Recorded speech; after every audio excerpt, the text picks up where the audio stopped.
வணக்கம்.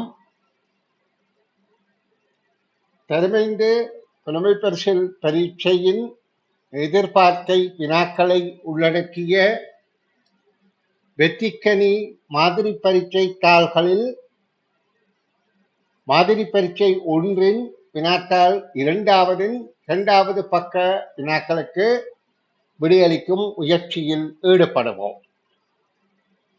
உங்களுக்கு ஏற்கனவே வினாத்தாள் 2 பற்றி நிறைய விடயங்கள் சொல்லி தந்தேன்.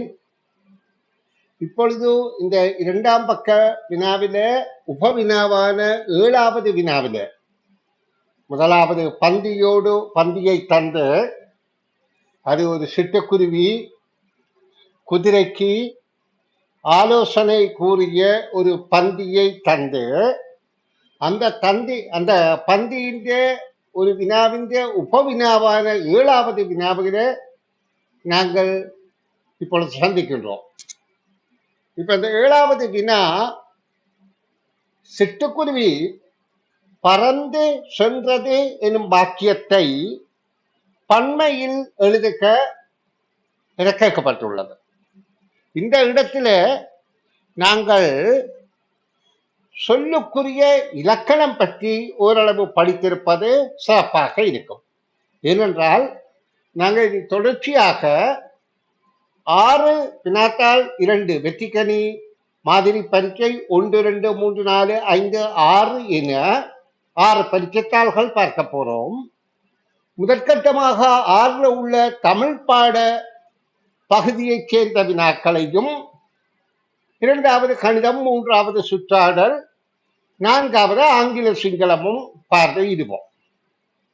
இப்படியாக 4 விடயங்களையும் நாங்கள் தொகுத்து பார்க்கின்ற போது அந்த விடயத்திலே நிறைய அறிவை பெறக்கூடியதாக இருக்கும். அந்த வகையில இந்த முதல் வகுப்பில நான் உங்களுக்கு பந்தியை பற்றியும் பந்தியை வாசித்து புரிவது பற்றியும் விளக்கம் தந்தனால், இப்பொழுது நான் இந்த பந்து சார்பான 7வது வினாவுக்கு வந்த இடத்துல உங்களுக்கு சொல் இலக்கணம் என்பதை பற்றி ஓரளவு விரிவாக எடுத்துச் சொல்ல வேண்டி இருக்கின்றது. இப்ப எங்களுக்கு தெரியும், தமிழ் மொழி என்பது 247 எழுத்துக்களை கொண்டது. அது எங்களுடைய தாய்மொழி. ஆங்கிலத்திலே ஆக 26 எழுத்துக்கள் தான் இருக்கின்றன. அப்ப தமிழ்ல 247 எழுத்துக்கள் இருக்கின்றது என்று நாங்கள் அதிக எழுத்துக்கள் கொஞ்சம் கற்பது எழுதுவது சிரமம் என்று எதிர்பார்க்கின்றோம். ஆனால் உண்மையிலேயே தமிழ்ல சத்தத்துக்கேற்ப, அதாவது ஒலிதான் எழுத்தாக வருது. ஒலி, இப்ப நாங்கள் கதைக்கிற சத்தம் ஒலி, அந்த சத்தத்துக்கு வடிவம் கொடுத்ததான் எழுத்து. அந்த சத்தத்தை அப்படியே எழுதக்கூடிய ஆற்றல் தமிழுக்கு தான் இருக்கிறது. அதனால்தான் தமிழை எல்லோரும் சிறப்பிக்கிறார்கள். அது தொன்மையான மொழி. அந்த மொழியில 247 எழுத்துக்கள் இருந்தாலும் உண்மையிலேயே முதல் எழுத்து என்று கருதக்கூடியது 30 எழுத்து தான். எந்த 30 எழுத்து? உயிரெழுத்து 12, மெய்யெழுத்து 18. இந்த உயிரெழுத்து தனித்து சொற்களுக்கு முன்னுக்கு வரும். இந்த மெய்யெழுத்து தனித்து சொற்களுக்கு முன்னுக்கு வராது. அது உயிர்மெய் எழுத்தாக உயிர் பெற்று மெய்யெழுத்து உயிர்மெய் எழுத்தாகத்தான் வரும்.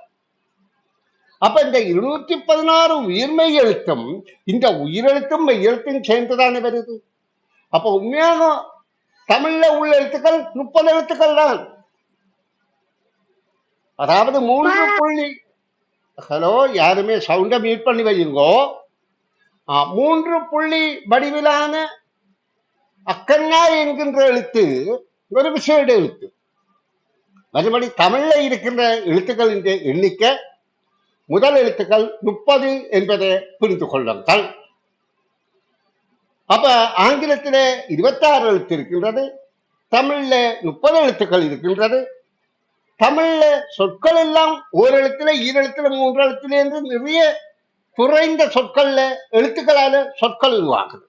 ஆங்கிலத்திலே இருக்கு, ஒரு எழுத்து, 2 எழுத்து எல்லாம் இருக்குது. ஆனா தமிழ்ல நிறைய ஒரு எழுத்துல, ரெண்டெழுத்துல, மூன்றெழுத்துல என்று சொற்கள் நிறைய இருக்கின்றது. அந்த உச்சரிப்பு ஒலி மழுங்கவில்லை. அப்ப நாங்கள் தமிழை சிறப்பித்து கற்பிக்க வேண்டிய நிலையில இருக்கிறோம். எங்களுடைய தாய்மொழி தமிழ்.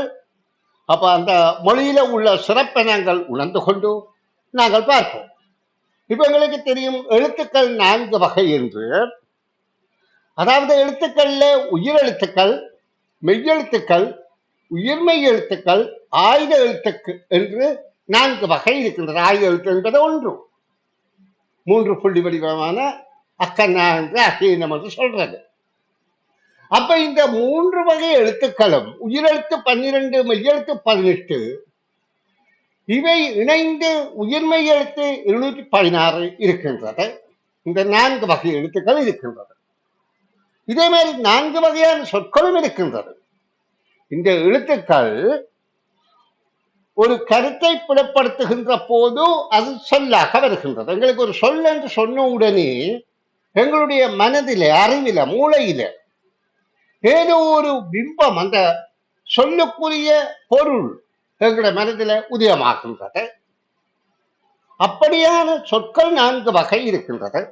பெயர் சொற்கள், வினை சொற்கள், இடைச்சொற்கள், உரிச்சொற்கள். இதுல பெயரும் வினையும் தான் முக்கியத்துவமானது. ஏனென்றால் ஒரு வாக்கியம் எழுதிக்க கண்டிப்பாக வினைச்சொல் பயனிலை இருத்தல் வேண்டும். அப்ப அந்த பயனிலைக்கு ஏற்ப எழுவாயும் இருக்கலாம், இருக்காவிட்டால் அது தோன்ற எழுவாய் வாக்கியமாக இருக்கலாம். ஆனா ஒரு சொல்லில வாக்கியம் இருக்க முடியாது. குறைந்தபட்சம் 2 சொல்லாவது இருக்கும். அதாவது பெயர் சொல்லும் வினைச்சொல்லுமாக இருக்கலாம், இடைச்சொல்லும் வினைச்சொல்லுமாக இருக்கலாம்.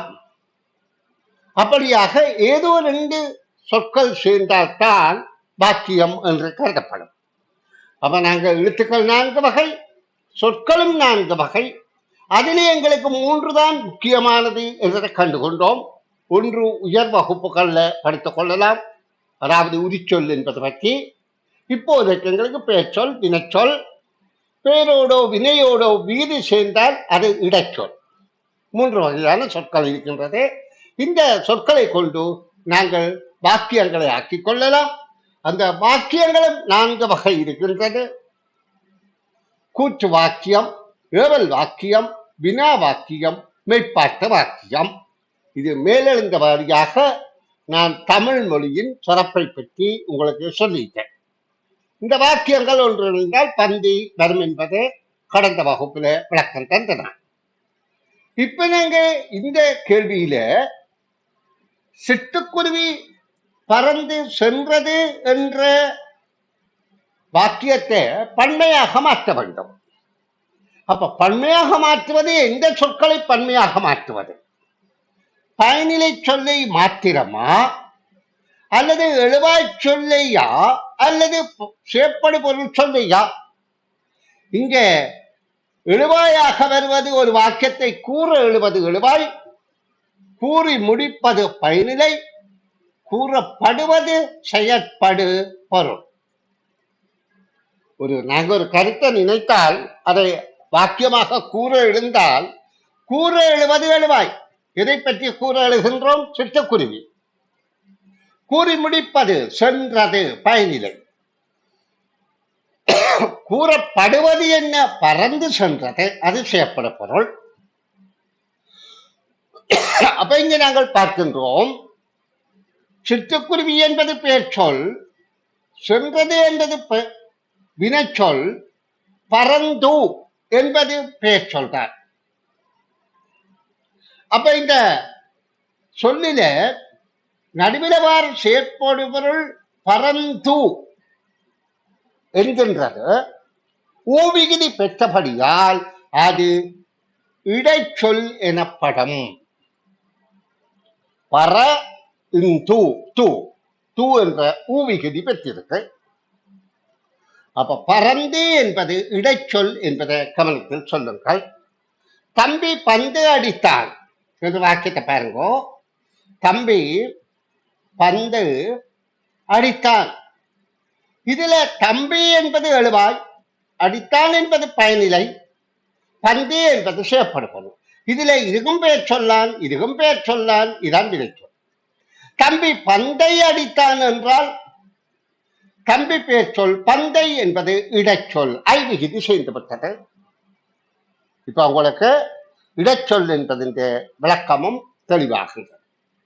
இப்ப நாங்கள் பார்க்க போவது என்னென்றால், சிட்டுக்குருவி பறந்து சென்றது என்பதை பன்மையாக மாற்றும் போது இந்த வினைச்சொல் பயனிலேயே இது அகர்ணை என்ற படியால் சென்றன.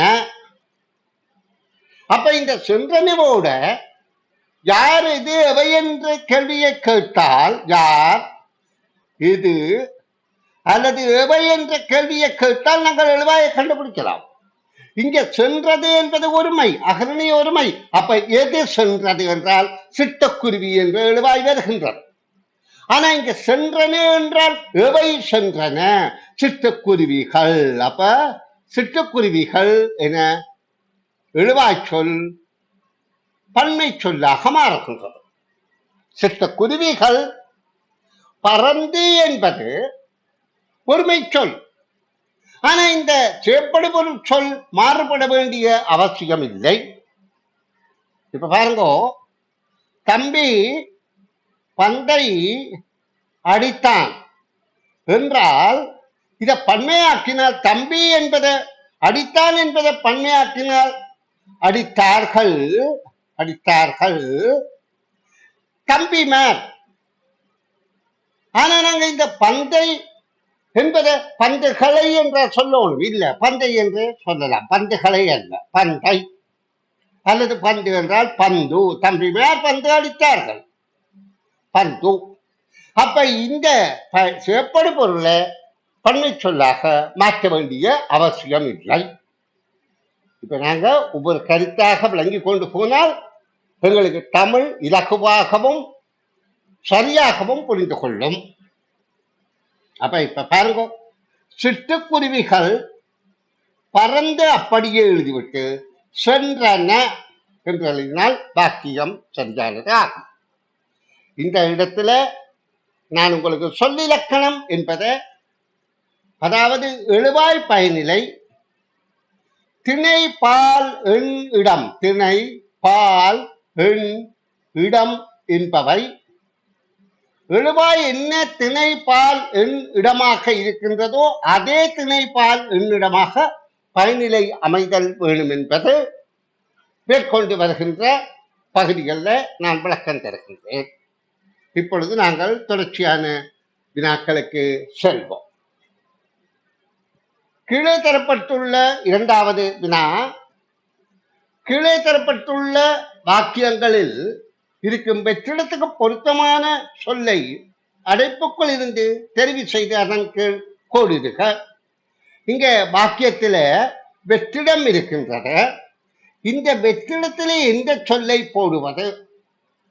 இதையா இதையா? இங்கே எங்களுக்கு இந்த வாசிப்பாற்றல் நிறைய இருந்தால், அதாவது நிறைய புத்தகங்களை வாசித்து பயிற்சிகளை வாசித்து பழகினால்தான் இதிலே எந்த சொல் பொருத்தமான சொல் என்பது எங்களுக்கு தெரிய வரும். ஏனென்றால் ஆலோசனை 3 சொல்லினை என்ன, ஆலோசனை 2 சொல்லினை என்ன இருக்கின்றது. அப்ப நாங்க வாசிப்பாற்றலை கூட்டுகின்ற போது எங்களுக்கு தெரியும் இந்த இடத்துல வர வேண்டியது ஆலோசனை 2 சொல்லினை என்ன. இதே போல நீங்கள் வேகமாக ஓடியிருந்தால் நிச்சயம், இதான் பொருத்தமானது. நிச்சயம் வெற்றி பெற்றிருக்கலாம். அப்ப இது வாசிப்பை கூட்டுவதன் மூலம் நாங்கள் எங்களை தயார்படுத்திக் கொள்ளலாம். இனி மூன்றாவது வினாவை பார்ப்போம். கீழே தரப்பட்டுள்ள ஒவ்வொரு வாக்கியத்திலும் தடித்த எழுத்துக்களில் உள்ள சொற்றொடருக்கு பொருத்தமான கருத்தை அடைப்புக்குள் இருந்து தெரிவு செய்து அதன் கீழ் கோடு இருக்க. இதுல தடித்த எழுத்தாக சேர்க்கை என்பது இருக்கின்றது. அடுத்ததுல ஆசி என்பது இருக்கின்றது. நாங்கள் வாக்கியத்தை வாசித்து அந்த இடத்துல அந்த தடித்த சொல்லுக்குரிய கருத்தை தெரிவு செய்வோம். இங்க 2 விடை தந்திருக்கு, அதில் ஒன்றை தெரிவு செய்கிறோம். அது சேர்க்கையாக உருவாக்கப்பட்ட நீர்த்தடாகம். அப்ப எங்களுக்கு இயற்கை சேர்க்கை என்ற எதிர்ச்சொற்கள் இந்த கருத்து தெரியும். இயற்கை என்றால் தானாக உருவாக்கியது, சேர்க்கை என்றால் உருவாக்கப்பட்டது. இப்ப கடல், வானம், மலை, நிலம், நீர், தீ எல்லாமே இயற்கை. அது தானாக உற்பத்தியானது, நாங்கள் அதை உற்பத்தி செய்யவில்லை. கட்டடங்கள், கதிரை, மேச போன்றவையெல்லாம் எங்களால் உருவாக்கப்பட்டது. இப்ப மனிதன் கூடி இயற்கையால் தான் உருவாக்கப்பட்டவன். அதானே ஒருவன் இறந்தால் இயற்கை எய்தார் என்று சொல்லப்படுது. அப்ப இயற்கை என்றால் தானாக உருவாகுவது இயற்கை, இதனாலும் செய்யப்படுவதுதான் சேர்க்கை. அப்ப இங்க அது செயற்கை ஆக உருவாக்கப்பட்டதென்றால் யாராலோ எதனாலோ உற்பத்தி செய்யப்பட்டது என்றதான் கருத்து. அதே மாதிரி அடுத்தது, மாணவனது படிப்பு முடிந்து குருவிடம் ஆசி பெற்றான். ஆசி என்பது வாழ்த்து. ஒரு குரு ஆசி வழங்கினால்தான் அந்த மாணவனை பற்றி நல்ல கருத்தும் அவன் நல்ல சிறப்படைய வேண்டும் என்ற மனம் வந்து வாழ்த்துகின்ற போதுதான் அந்த கற்ற கல்வி உண்மையிலே பயனுடையதாக இருக்கும். அப்ப ஆசி என்பது குருவால வழங்கப்படுகின்ற வாழ்த்து. வணக்கம் என்பது கிட்டத்தட்ட வந்தனம். ஒருவர் காணுகின்ற போது வணக்கம் என்று சொல்வோம். அதே என்ன, சந்தித்த போது கூடுகின்ற வந்தன சொல். அது ஆசி அல்ல. சரி, இனி நாங்கள் நாலாவது வினாவை தொடர்ச்சியாக பார்வையிடுவோம். அதாவது இப்ப நான் உங்களுக்கு சொல்றேன் என்றால், இந்த பகுதிகளில் நான் தமிழ் பகுதியைத்தான் முதல்ல பார்வையிடுவோம். அடுத்து கணிதம், அடுத்து சுற்றாடல், அதுக்கு பிறகுதான் ஆங்கில சிங்கள சொற்களை பார்வையிடுவோம். இப்ப இது 2ஆம் பக்கத்துல முழுவதும் தமிழில் இருக்கின்றது. அப்ப 5வது கேள்வியை பார்ப்போம். கீழே உள்ள கவிதையில் வெற்றிடத்தை பூரணப்படுத்துக. அப்ப இது எங்களுடைய பாடப்புத்தகத்தில் உள்ள ஒரு பாடல். ஏடு படிக்கும் யாவரும் கூடி வீடு கட்டினோம், வீடு உடைந்து போகும் முன் ஓடி வந்து பாருங்கள். அப்ப வீடு உடைந்து போகுதென்றால் இது கடற்கர மணல்ல சிறுவர்கள் விளையாட்டு வீடு கட்டுகிறார்கள். அந்த விளையாட்டு வீடு ஒரு அலை வந்தால் அடித்து கொண்டு போய்விடும். அப்ப அந்த வீடு உடையிறதுக்கு முதல் ஓடி என்று பாருங்கள் என்று அந்த சிறுவர்கள் அழைப்பது போன்ற ஒரு பாடல். அப்ப அந்த சிறுவர்கள் யார்? ஈடுபடுத்தும் படிக்கிற குழந்தைகள். கூடி வீடு கட்டினோம், தனித்தனிய வீடு கட்டல, எல்லாரும் சேர்ந்த ஒரு வீடு கட்டி இருக்கிறோம். வீடு உடைந்து போகும் முன் உடைய போகின்றது. இந்த அலை வந்தவுடனே உடைந்து போயிடும். ஓடி வந்து பாருங்கள், எங்களுடைய ஆக்கத்தை ஓடி வந்து பாருங்கள் என்று குழந்தைகள் குதூகலமாக அழைப்பதாக இந்த பாடல் இருக்கிறது. அப்ப வீடு உடைந்து போகும் முன் என்ற வெற்றிடத்துக்கான சொல்லை எழுதல் வேண்டும். உடைந்து போகும் முன். இது எங்களுடைய பாடப்புத்தகத்தில் உள்ள ஒரு பாடல் வரிகள். நாங்கள் 6வது வினா, இந்த பக்கத்தின் இறுதி வினா. அடைப்புக்குள் தரப்பட்டுள்ள மரபு தொடர்களில் பொருத்தமானதை தெரிவு செய்து எழுதுக. மரபு தொடர் என்பது என்ன? அதாவது எமது முன்னோர், மூதாதையோர், எமக்கு முற்பட்டோர் தங்களுடைய கருத்துக்களை மரபு ரீதியாக, மரபு என்றால் ஒருவர் மாறி ஒருவர் அப்பா, பாடியப்பா, அப்பாடி அப்பாவாக இருக்கிற அம்மா, மாடி அம்மா, இவையெல்லாம் மரபு வழி வந்தவர்கள். அந்த மரபு வழிய வந்தவர்களாக அவர்கள் வாய்ச்சொல் போல வந்தது பழமொழிகள். அதே போல மரபு தொடரும். அவர்களால் சில விடயங்களை சொற்களை கொண்டு புரிய வைக்க வேண்டியதை குறைந்த சொற்களால் புரிய வைக்க பயன்படுத்தப்பட்ட தொடர், சொற்களின் தொடர், சொற்றொடர். அந்த சொற்றொடர் மரபு ரீதியாக பேணப்பட்டு வந்தபடியால் அது மரபு தொடர் ஆகின்றது. அந்த சொற்கள்ல 2 சொல்லிருக்கும். அந்த சொற்களுக்குரிய கருத்தை விவரிக்க நிறைய சொல்ல வேண்டி இருக்கும். அப்ப அதனாலதான் அது சிறப்பான ஒரு பெயரை பெற்று மரபு தொடர் என்று வருகின்றது. இதுல பாருங்க, ஒவ்வொரு சொல்லாக நாங்கள் கருத்தை பார்ப்போம். தலை கவிழ்தல். தலை கவிழ்தல் என்றால் அதுல எங்களுக்கு கருத்து விளங்க வேண்டும். நீண்டு சொல்ல போனால் ஒருவர் ஒருவரை அவமானப்படுத்துகின்றார், அவமானப்பட்டு விட்டார், அவமானப்படுத்தப்பட்டார். அதாவது ஒரு விடயத்தை ஒருவர் முயற்சி செய்கிறார், அதுல தோல்வி அடைகிறார், அதுவும் ஒரு வகையான அவமானம்தான். அல்லது ஒருவர் தவறான வழியில் நடக்கிறார், அவர் மற்றவரால் இகழப்படுகின்றார், அதுவும் அவமானம்தான். அதாவது மனிதர் ஒவ்வாறு செயலை செய்கின்ற போது அதால் இகழப்படுகின்ற போது ஏற்படுதல் தான் அவமானப்படுதல். அப்ப தலை கவிழ்தல் என்ற ரெண்டு சொல்லிலே இவ்வளவு விடியம் அடங்கி இருக்கு. தலை கவிழ்தல்.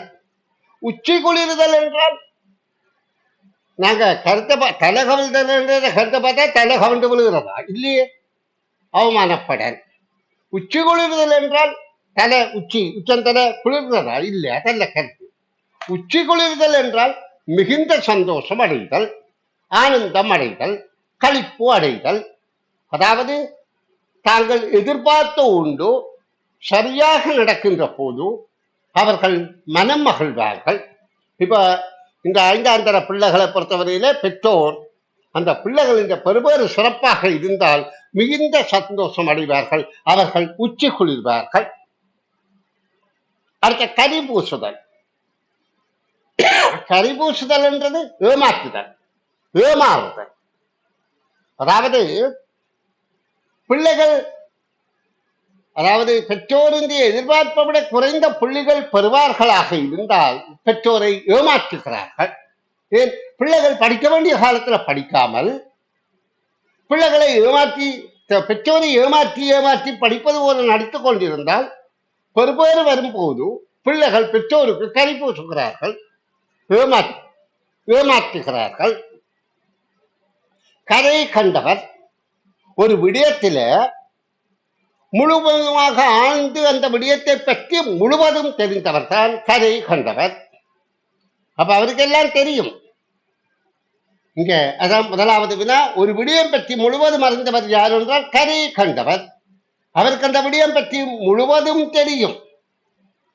அள்ளி கொட்டுதல். அள்ளி கொட்டுதல் என்றால் நிறைய கிடைக்கிறது, லாபம் நிறைய கிடைக்கிறது, சாதகமாக நிறைய கிடைக்கிறது.